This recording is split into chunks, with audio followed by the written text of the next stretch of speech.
പ്രിയപ്പെട്ട വിദ്യാർത്ഥികളെ, ഇന്നത്തെ നമ്മുടെ ക്ലാസ്സിലൂടെ നാം പരിചയപ്പെടുന്നത് നമ്മുടെ +2 ഇംഗ്ലീഷ് എക്സാമുമായി ബന്ധപ്പെട്ട് പരീക്ഷയിൽ 100% ചോദിക്കാൻ സാധ്യതയുള്ള ക്വസ്റ്റ്യനാണ് കമ്പാരിസൺ ഓഫ് 2 പോംസ്. 2 കവിതകൾ തമ്മിൽ കമ്പയർ ചെയ്തിട്ട്, അതായത് താരതമ്യം ചെയ്തുകൊണ്ട് എഴുതുക എന്നുള്ളത്. ഈ ഒരു ക്വസ്റ്റ്യന് എങ്ങനെയാണ് ആൻസർ എഴുതുക എന്നുള്ളതാണ് ഇന്നത്തെ ഈ ഒരു ക്ലാസ്സിലൂടെ നാം പരിചയപ്പെടുന്നത്. കമ്പാരിസൺ ഓഫ് 2 പോംസ് എന്നാൽ 2 കവിതകൾ തമ്മിൽ താരതമ്യം ചെയ്യുക എന്നുള്ളതാണ്. അതായത് നാം നമ്മുടെ +2 ഇംഗ്ലീഷ് ടെക്സ്റ്റ് ബുക്കിൽ പരിചയപ്പെട്ടിട്ടുള്ള ഏതെങ്കിലും ഒരു കവിതയുമായി സാമ്യമുള്ള ഒരു കവിതയായിരിക്കും നമ്മുടെ ക്വസ്റ്റ്യൻ പേപ്പറിൽ ഉണ്ടായിരിക്കുക. ക്വസ്റ്റ്യൻ പേപ്പറിലുള്ള ആ ഒരു കവിതയെ നാം ഓൾറെഡി നമ്മുടെ ടെക്സ്റ്റിൽ പഠിച്ചിട്ടുള്ള ആ ഒരു കവിതയുമായി താരതമ്യം ചെയ്തുകൊണ്ട് എഴുതുക എന്നുള്ളതാണ് ഈ ഒരു ക്വസ്റ്റ്യൻ കൊണ്ട് ഉദ്ദേശിക്കുന്നത്. ഉദാഹരണമായിട്ട് പറയുകയാണെങ്കിൽ ഈ ഒരു ക്വസ്റ്റ്യനിലേക്ക് നോക്കുക. Read the following poem and compare it with any woman by Katharine Tynan. താഴെയുള്ള ഈ ഒരു കവിത വായിക്കുക.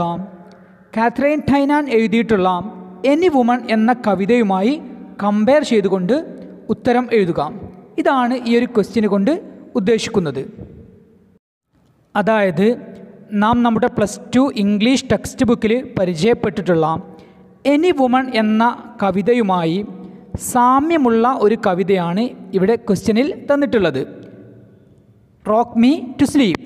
അപ്പോൾ റോക്ക് മീ ടു സ്ലീപ്പ് എന്ന ഈ ഒരു കവിതയെ നാം നമ്മുടെ ടെക്സ്റ്റ് ബുക്കിൽ പരിചയപ്പെട്ടിട്ടുള്ള എനി വുമൺ എന്ന കവിതയുമായി താരതമ്യം ചെയ്തുകൊണ്ട് എഴുതുക എന്നുള്ളതാണ് ഈ ഒരു ക്വസ്റ്റ്യൻ കൊണ്ട് ഉദ്ദേശിക്കുന്നത്.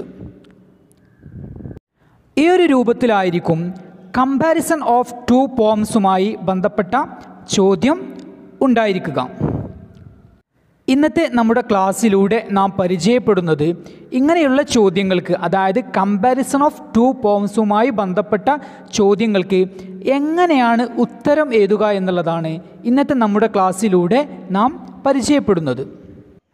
പ്രിയപ്പെട്ട വിദ്യാർത്ഥികളെ, നമ്മുടെ +2 ഇംഗ്ലീഷുമായി ബന്ധപ്പെട്ട തുടർച്ചയായിട്ടുള്ള ക്ലാസ്സുകൾ അതിൻ്റെ ഓർഡർ പ്രകാരം തന്നെ മൈ ഇംഗ്ലീഷ് ക്ലാസ് എന്ന ഈ ഒരു ചാനലിലെ പ്ലേലിസ്റ്റിലുള്ള +2 ഇംഗ്ലീഷ് എന്ന ഫോൾഡറിൽ ഉണ്ടായിരിക്കുന്നതാണ്.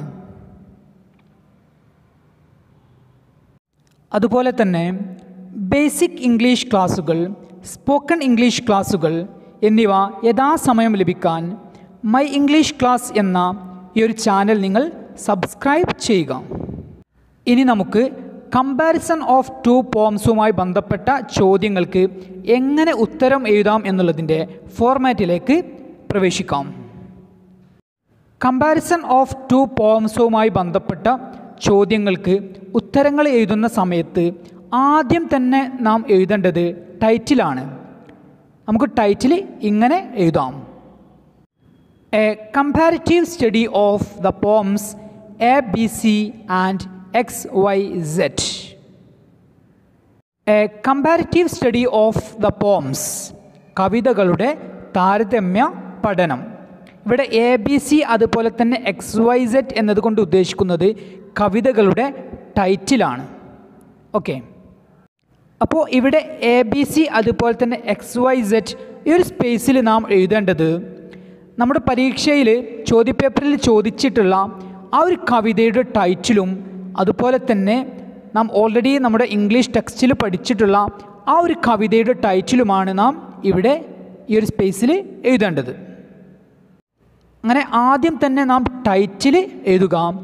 അതിനുശേഷം ടൈറ്റിലിന് ശേഷം ആകെ 3 പാരഗ്രാഫുകളായിരിക്കും ഈ ഒരു ചോദ്യത്തിന് ഉത്തരം എഴുതുന്ന സമയത്ത് നാം തയ്യാറാക്കേണ്ടത്. ഒന്നാമത്തെ പാരഗ്രാഫിൽ നാം എഴുതേണ്ടത് അപ്രിസിയേഷൻ ഓഫ് ദ ഫസ്റ്റ് പോം. ഒന്നാമത്തെ കവിതയുടെ അപ്രിസിയേഷൻ, അതായത് നമ്മുടെ പരീക്ഷ പേപ്പറിൽ ചോദിച്ചിട്ടുള്ള ആ ഒരു കവിതയുടെ അപ്രിസിയേഷനാണ് നാം ഒന്നാമത്തെ പാരഗ്രാഫിൽ എഴുതേണ്ടത്. Then second paragraph. ഇനി രണ്ടാമത്തെ പാരഗ്രാഫിൽ നാം എഴുതേണ്ടത് അപ്രിസിയേഷൻ ഓഫ് ദ സെക്കൻഡ് പോം, അതായത് നാം ഏത് കവിതയുമായിട്ടാണോ ഈ ഒരു എക്സാമിന് ചോദിച്ചിട്ടുള്ള ഈ ഒരു കവിതയെ കമ്പയർ ചെയ്യുന്നത്, ആ ഒരു കവിതയുടെ അപ്രിസിയേഷൻ ആയിരിക്കണം രണ്ടാമത്തെ പാരഗ്രാഫിൽ ഉണ്ടായിരിക്കേണ്ടത്. അതായത് നമ്മുടെ ടെക്സ്റ്റ് ബുക്കിലുള്ള നാം പരിചയപ്പെട്ടിട്ടുള്ള ആ ഒരു കവിതയുടെ അപ്രിസിയേഷൻ ആയിരിക്കും രണ്ടാമത്തെ പാരഗ്രാഫിൽ ഉണ്ടായിരിക്കേണ്ടത്. ഒരു അപ്രിസിയേഷൻ എങ്ങനെ എഴുതാം എന്നുള്ളത് നാം ഇതിന് മുമ്പെയുള്ള ക്ലാസ്സിലൂടെ ഡിസ്കസ് ചെയ്തിട്ടുള്ളതാണ്. ഇനി മൂന്നാമത്തെ പാരഗ്രാഫിൽ നാം എഴുതേണ്ടത് ഈ രണ്ട് കവിതകളെയും തമ്മിൽ താരതമ്യം ചെയ്തുകൊണ്ടുള്ള കാര്യങ്ങളാണ് നാം മൂന്നാമത്തെ പാരഗ്രാഫിൽ എഴുതേണ്ടത്. മൂന്നാമത്തെ പാരഗ്രാഫ് നാം എഴുതുന്ന സമയത്ത്, തയ്യാറാക്കുന്ന സമയത്ത് ഇനി പറയുന്ന പോയിന്റുകളൊക്കെ നമുക്ക് ഉൾപ്പെടുത്താൻ സാധിക്കും. ഇവിടെ നിങ്ങൾ ശ്രദ്ധിക്കുക, ഇവിടെ ABC അതുപോലെ തന്നെ XYZ എന്നതുകൊണ്ട് ഉദ്ദേശിക്കുന്നത് നാം ഇവിടെ കമ്പയർ ചെയ്യുന്ന രണ്ട് കവിതകളുടെ ടൈറ്റിലിനെയാണ് ABC അതുപോലെ തന്നെ XYZ എന്നതുകൊണ്ട് ഉദ്ദേശിക്കുന്നത്. അപ്പോൾ ഈ ഒരു സ്പേസിൽ നാം എഴുതേണ്ടത് നാം ഇവിടെ ഡിസ്കസ് ചെയ്യുന്ന രണ്ട് കവിതകളുടെ ടൈറ്റിലായിരിക്കണം. ഇനി നമുക്ക് മൂന്നാമത്തെ പാരഗ്രാഫിൽ ഏതൊക്കെ പോയിന്റുകൾ നമുക്ക് ഉൾപ്പെടുത്താം എന്നത് പരിശോധിക്കാം. മൂന്നാമത്തെ പാരഗ്രാഫിൽ നാം ഉൾപ്പെടുത്തേണ്ടത് ഇവിടെ നാം ഡിസ്കസ് ചെയ്യുന്ന രണ്ട് കവിതകൾ തമ്മിൽ താരതമ്യം ചെയ്തുകൊണ്ട് അവ തമ്മിലുള്ള സാമ്യങ്ങൾ, അതല്ലെങ്കിൽ ഡിഫറൻസ്, വ്യത്യാസങ്ങൾ തുടങ്ങിയ കാര്യങ്ങളൊക്കെയാണ് മൂന്നാമത്തെ പാരഗ്രാഫിൽ നാം ഉൾപ്പെടുത്തേണ്ടത്. അപ്പോൾ ഇനി പറയുന്ന പോയിന്റുകൾ നമുക്ക് മൂന്നാമത്തെ പാരഗ്രാഫിൽ ഉൾപ്പെടുത്താം. ABC and XYZ are the two poems share many things in common. ABC അതുപോലെ തന്നെ XYZ ഈ രണ്ട് കവിതകളും ഒരേപോലെയുള്ള കാര്യങ്ങളാണ് ഷെയർ ചെയ്യുന്നത്. Both poems provide almost same theme. ഈ രണ്ട് കവിതകളും പ്രൊവൈഡ് ചെയ്യുന്നത് ഒരേപോലെയുള്ള ആശയങ്ങളാണ്. അതായത് രണ്ട് കവിതകളിലും ഒരേപോലെയുള്ള ആശയമാണ് ഉള്ളത്. The theme of the poems underlines love of mother. ഈ രണ്ട് കവിതകളും അടിവരയിട്ട് പറയുന്നത് ലവ് ഓഫ് മദർ, അമ്മയുടെ സ്നേഹത്തെക്കുറിച്ചാണ്. ഇവിടെ നാം ശ്രദ്ധിക്കുക, ഇവിടെ ലവ് ഓഫ് മദർ എന്നതുകൊണ്ട് ഉദ്ദേശിക്കുന്നത് ആ ഒരു കവിതകളിലെ ആശയവുമാണ്. അപ്പം നാം ഡിസ്കസ് ചെയ്യുന്ന ആ കവിതയിലെ ആശയമായിരിക്കണം ഇവിടെ നാം എഴുതേണ്ടത്. Both poems tell it effectively. ഈ രണ്ട് കവിതകളും വളരെ ഇഫക്റ്റീവായിട്ട് തന്നെ ഇതിനെക്കുറിച്ച് പറയുന്നുണ്ട്, അതായത് അമ്മയുടെ സ്നേഹത്തെക്കുറിച്ച് പറയുന്നുണ്ട്. The poets have used many poetic devices to make the poems very effective and beautiful, such as simile, metaphor, personification, etc. ഈ കവിതകൾ എഴുതിയിട്ടുള്ള രണ്ട് കവികളും അവരുടെ കവിതകളിൽ ഈ ഒരു കവിതയെ കൂടുതൽ മനോഹരമാക്കാനും ഇഫക്റ്റീവ് ആക്കാനും വേണ്ടി പോയറ്റിക് ഡിവൈസസ്, അതായത് ഫിഗർ ഓഫ് സ്പീച്ചുകൾ ഉപയോഗിച്ചിട്ടുണ്ട്. ഏതൊക്കെ ഫിഗർ ഓഫ് സ്പീച്ചാണ്? സിമിലി, മെറ്റഫർ, പെർസോണിഫിക്കേഷൻ തുടങ്ങിയ ഫിഗർ ഓഫ് സ്പീച്ചസ് അവരുടെ കവിതകളിൽ അവർ ഉപയോഗിച്ചിട്ടുണ്ട്. These poetic devices make the poems more attractive. ഈ ഒരു പോയറ്റിക് ഡിവൈസസ്, അതായത് മുകളിൽ പറഞ്ഞിട്ടുള്ള സിമിലി, മെറ്റഫർ, പെർസോണിഫിക്കേഷൻ തുടങ്ങിയിട്ടുള്ള പോയറ്റിക് ഡിവൈസസ് ഈ ഒരു കവിതകളെ കൂടുതൽ ആകർഷണീയമാക്കുന്നുണ്ട്. Both poems are interesting and meaningful. ഈ രണ്ട് കവിതകളും ഇൻട്രസ്റ്റിംഗ് ആണ്, അതുപോലെ തന്നെ മീനിങ് ഫുൾ, അർത്ഥവത്തായിട്ടുള്ള കവിതകളാണ്. The poems can be viewed from different angles. ഈ രണ്ട് കവിതകളെ നമുക്ക് വ്യത്യസ്തമായിട്ടുള്ള ആംഗിളിലൂടെ നോക്കിക്കാണാം. We can also see many contrast. നമുക്ക് ഈ രണ്ട് കവിതകൾ നോക്കുന്ന സമയത്ത് ചില വ്യത്യാസങ്ങളും, അതായത് വൈരുദ്ധ്യങ്ങളും നമുക്ക് ഈ കവിതകളിൽ കാണാൻ സാധിക്കും. Both poems discuss socially relevant issues. ഈ രണ്ട് കവിതകളും ഡിസ്കസ് ചെയ്യുന്നത് സാമൂഹികമായിട്ട് പ്രാധാന്യമുള്ള വിഷയങ്ങളാണ്. The language used in both poems is simple and clear that any ordinary reader can understand at the first reading. ഇവിടെ ഈ രണ്ട് കവിതകളിലും ഉപയോഗിച്ചിട്ടുള്ള ലാംഗ്വേജ്, അതായത് ഭാഷ വളരെ സിമ്പിളാണ്, അതുപോലെ തന്നെ ക്ലിയർ, വളരെ വ്യക്തമായിട്ടുള്ള ഭാഷയാണ്. അതുകൊണ്ട് തന്നെ ഏതൊരു ഓർഡിനറി റീഡർക്കും, അതായത് സാധാരണക്കാരനായിട്ടുള്ള വായനക്കാരനും ആദ്യത്തെ വായനയിൽ തന്നെ ഈ ഒരു കവിത മനസ്സിലാക്കാൻ സാധിക്കും. After reading the two poems I like the poem ABC by John. than the poem XYZ by Raju. ഈ ഒരു രണ്ട് കവിതകളും വായിച്ചതിന് ശേഷം മനസ്സിലാക്കിയതിന് ശേഷം എനിക്കിഷ്ടപ്പെട്ടത് ABC എന്ന ആ ഒരു കവിതയാണ്. ജോൺ എഴുതിയിട്ടുള്ള ABC എന്ന കവിതയാണ്. ഏതിനേക്കാൾ? XYZ എന്ന രാജു എഴുതിയ കവിതയേക്കാൾ.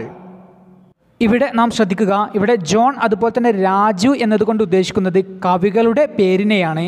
അപ്പോൾ നാം ആൻസർ എഴുതുന്ന സമയത്ത് ക്വസ്റ്റ്യൻ പേപ്പറിലുള്ള ആ ഒരു കവിതയിലെ കവികളുടെ പേരിനെയാണ് ഇവിടെ നാം എഴുതേണ്ടത്.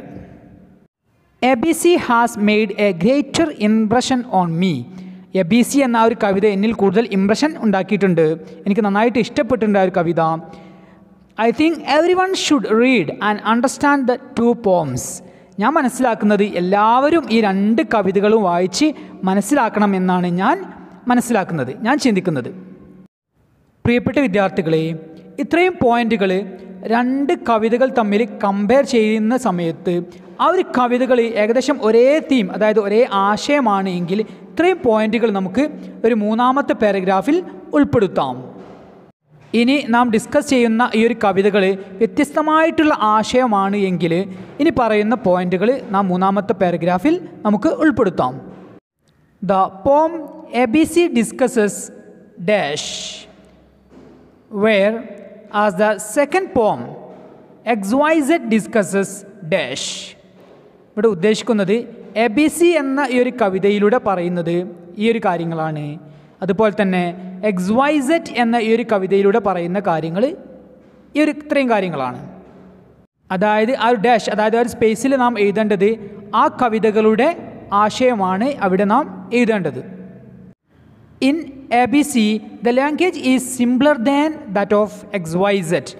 ABC എന്ന ആ ഒരു കവിതയിലെ ഭാഷ XYZ എന്ന ആ ഒരു കവിതയുടെ ഭാഷയേക്കാൾ കൂടുതൽ സിമ്പിളാണ്.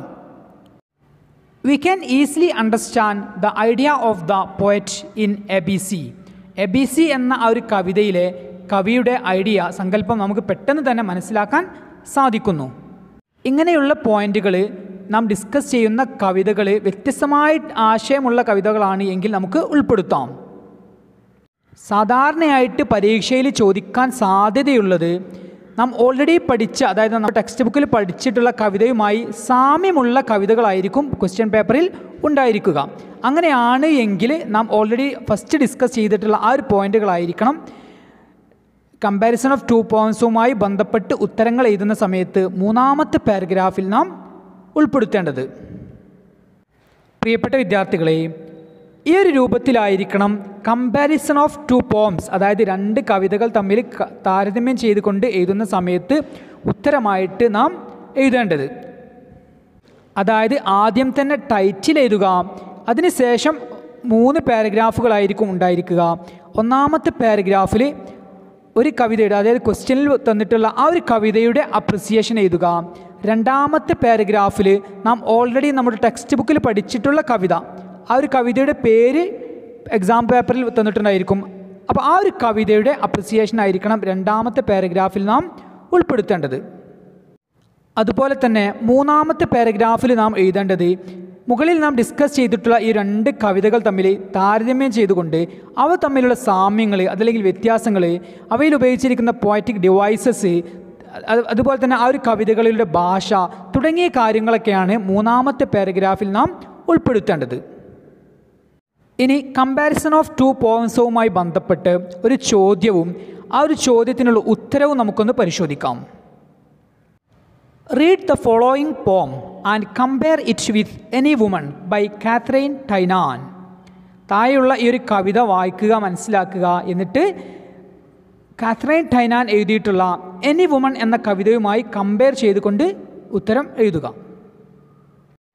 പ്രിയപ്പെട്ട വിദ്യാർത്ഥികളെ, ഇവിടെ ഈ ഒരു ക്വസ്റ്റ്യനിലുള്ള കവിത, അതായത് റോക്ക് മീ ടു സ്ലീപ്പ്, ഈ ഒരു കവിത നാം നമ്മുടെ ടെക്സ്റ്റ് ബുക്കിൽ പഠിച്ചിട്ടുള്ള എനി വുമൺ എന്ന കവിതയുമായി കമ്പയർ ചെയ്തിട്ടാണ് നാം എഴുതേണ്ടത്. നമുക്ക് മനസ്സിലാക്കാം, ഈ ഒരു കവിത വായിക്കുന്ന സമയത്ത് നമുക്ക് മനസ്സിലാക്കാം റോക്ക് മീ ടു സ്ലീപ്പ് എന്ന ഈ ഒരു കവിത ഏകദേശം എനി വുമൺ എന്ന കവിതയുമായി ഏറെ സാമ്യമുള്ള ഒരു കവിതയാണ്. ഇവിടെ ഇന്നത്തെ നമ്മുടെ ക്ലാസ്സിലൂടെ നാം ഡിസ്കസ് ചെയ്തിട്ടുള്ള കാര്യങ്ങളുടെ അടിസ്ഥാനത്തിൽ ഈ ഒരു ചോദ്യത്തിനുള്ള ഉത്തരം താഴെയുള്ള ഡിസ്ക്രിപ്ഷനിൽ ഉണ്ടായിരിക്കുന്നതാണ്.